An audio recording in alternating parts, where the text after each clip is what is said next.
जय माता की दोस्तों, माता रानी की कृपा आप और आपके पूरे परिवार पर सदा और सर्वदा बनी रहे। दोस्तों, आपको स्वागत है अपने channel my lovely home and garden में। दोस्तों, आज हम लोग जानेंगे रमा एकादशी की फलदायिनी पुण्यकारी व्रत कथा को।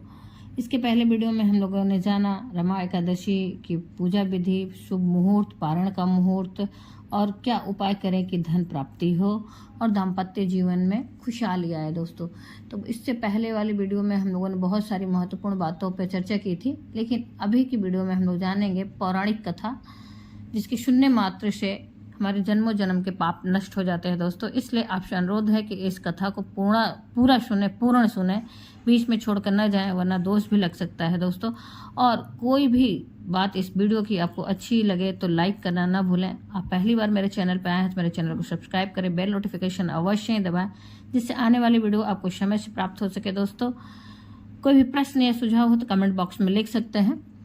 दोस्तों, कार्तिक मास की कृष्ण पक्ष की एकादशी तिथि को रमा एकादशी का व्रत रखा जाता है। दिवाली से पहले रखा जाने वाला ये एकादशी व्रत काफी खास होता है। इस दिन भगवान विष्णु के साथ माता लक्ष्मी की पूजा करने से सभी मनोकामनाएं पूर्ण हो जाती हैं और सुख समृद्धि की प्राप्ति होती है। रमा एकादशी के दिन विधिवत पूजा करने के साथ व्रत रखते हैं। दोस्तों, इसके साथ ही व्रत के दौरान इस व्रत की कथा को पढ़ना या सुनना अवश्य ही चाहिए। माना जाता है कि इस कथा का पाठ करने से सभी कष्टों और पापों से छुटकारा मिल जाता है। तो चलिए हम लोग सुनते हैं इस कथा को। दोस्तों, एक समय की बात है, धर्मराज युधिष्ठिर कहने लगे कि हे भगवान, कार्तिक कृष्ण एकादशी का क्या नाम है, इसकी विधि क्या है, इसके करने से क्या फल मिलता है, सो आप विस्तार पूर्वक बताइए। भगवान श्री कृष्ण बोले कि कार्तिक कृष्ण पक्ष की एकादशी का नाम रमा है। यह बड़े बड़े पापों का नाश करने वाली है। इसका महात्म्य मैं तुमसे कहता हूँ, ध्यान पूर्वक सुनो। हे राजन, प्राचीन काल में एक मुचुकुंद नाम का राजा राज्य करते थे। उसकी इंद्र के साथ मित्रता थी और साथ ही यम, कुबेर, वरुण और विभीषण भी उनके मित्र थे। यह राजा बड़ा धर्मात्मा, विष्णु भक्त और न्याय के साथ राज करता था। उस राजा की एक कन्या थी जिसका नाम चंद्रभागा था। उस कन्या का विवाह चंद्रसेन के पुत्र शोभन के साथ हुआ था। एक समय वह शोभन ससुराल आया। उन्हीं दिनों जल्दी ही पुण्यदायिनी एकादशी रमा भी आने वाली थी। दोस्तों, इस दिन जब व्रत का दिन समीप आ गया तो चंद्रभागा के मन में अत्यंत सोच उत्पन्न हुआ कि मेरे पति अत्यंत दुर्बल है और मेरे पिता की आज्ञा अति कठोर है। दशमी को राजा ने ढोल बजवाकर सारे राज्य में यह घोषणा करवा दी कि एकादशी को भोजन नहीं करना चाहिए। ढोल की घोषणा सुनने मात्र से शोभन को अत्यंत चिंता हुई और अपनी पत्नी से कहा कि हे प्रिय, अब क्या करना चाहिए? मैं किसी प्रकार से भूखा नहीं रह सकता और भूख नहीं सहन कर सकूंगा। ऐसा उपाय बतलाओ कि जिससे मेरे प्राण बच सके, अन्यथा मेरे प्राण अवश्य चले जाएंगे। चंद्रभागा कहने लगी कि हे स्वामी, मेरे पिता के राज्य में एकादशी के दिन कोई भी भोजन नहीं करता। हाथी, घोड़ा, ऊंट, बिल्ली, गौ आदि भी तृण, अन्न, जल आदि ग्रहण नहीं कर सकते। फिर मनुष्य का तो कहना ही क्या है। यदि आप भोजन करना चाहते हैं तो किसी दूसरे राज्य पर चले जाइए, किसी दूसरे जगह चले जाइए, क्योंकि यदि आप यहीं रहना चाहते हैं तो आपको अवश्य व्रत करना पड़ेगा।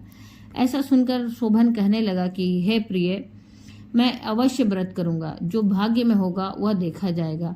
और ऐसा निर्णय करके, निश्चय करके, इस प्रकार से विचार कर शोभन ने व्रत रख लिया और भूख व प्यास से अत्यंत पीड़ित होने लगा।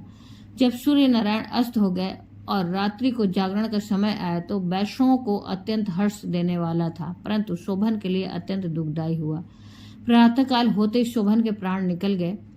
तब राजा ने सुगंधित काष्ठ से उसका दाह संस्कार करवाया, परंतु चंद्रभागा ने अपने पिता की आज्ञा से अपने शरीर को दग्ध नहीं किया। शोभन की अंत्येष्टि क्रिया के बाद अपने पिता के घर में ही रहने लगी। शोभन को जलाया नहीं गया, उसे नदी में प्रवाहित कर दिया गया। रमा एकादशी के प्रभाव से शोभन को मंदराचल पर्वत पर धन धान्य से युक्त तथा शत्रुओं से रहित एक सुंदर देवपुर प्राप्त हुआ। कुछ समय बाद शोभन जीवित हो गया और उसे मंदराचल पर्वत पर एक सुंदर देवपुर प्राप्त हुआ। वह अत्यंत सुंदर रत्न, वैदुर्य मणि, जटिल स्वर्ण के खंभों पर निर्मित अनेक प्रकार के स्फटिक मणियों से सुशोभित भवन में बहुमूल्य वस्त्र, आभूषणों तथा छत्र व चंवर से विभूषित गंधर्व और अप्सराओं से युक्त सिंहासन पर आरूढ़ ऐसा शोभामान होता था मानो दूसरा इंद्र विराजमान हो। एक समय मुचुकुंद नगर में रहने वाले एक सोम शर्मा नामक ब्राह्मण तीर्थ यात्रा करता हुआ घूमता घूमता उधर जा निकला और उसने शोभन को पहचान कर यह विचार करने लगा कि यह तो राजा का जमाई शोभन है। उसके निकट गया। शोभन भी उसे पहचान कर अपने आसन से उठकर उसके पास आया और प्रणाम आदि करके कुशल प्रश्न किया। ब्राह्मण ने कहा कि राजा मुचुकुंद और आपकी पत्नी कुशल से हैं। नगर में भी सब प्रकार से कुशल है, परंतु हे राजन, हमें आश्चर्य हो रहा है। आप अपना वृत्तांत कहिए कि ऐसा सुंदर नगर जो न कभी देखा न सुना आपको कैसे प्राप्त हुआ।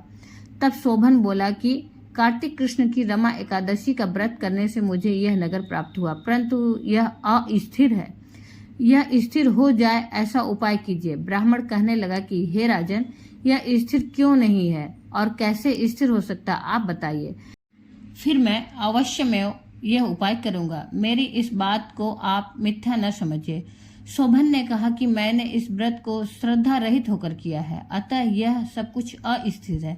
यदि आप मुचुकुंद की कन्या चंद्रभागा को यह सब वृत्तांत कहें तो यह स्थिर हो सकता है। ऐसा सुनकर उस श्रेष्ठ ब्राह्मण ने अपने नगर लौटकर चंद्रभागा से सब वृत्तांत कह सुनाया। ब्राह्मण के वचन सुनकर चंद्रभागा बड़ी प्रसन्न हुई और प्रसन्नता से ब्राह्मण से कहने लगी कि हे ब्राह्मण, ये सब बातें आपने प्रत्यक्ष देखी है, यह स्वप्न की बातें कर रहे हैं। ब्राह्मण कहने लगा कि हे पुत्री, मैंने महावन में तुम्हारे पति को प्रत्यक्ष देखा है, साथ ही किसी से विजय न हो ऐसा देवताओं के नगर के समान उनका नगर भी देखा है। उन्होंने यह भी कहा कि यह स्थिर नहीं है।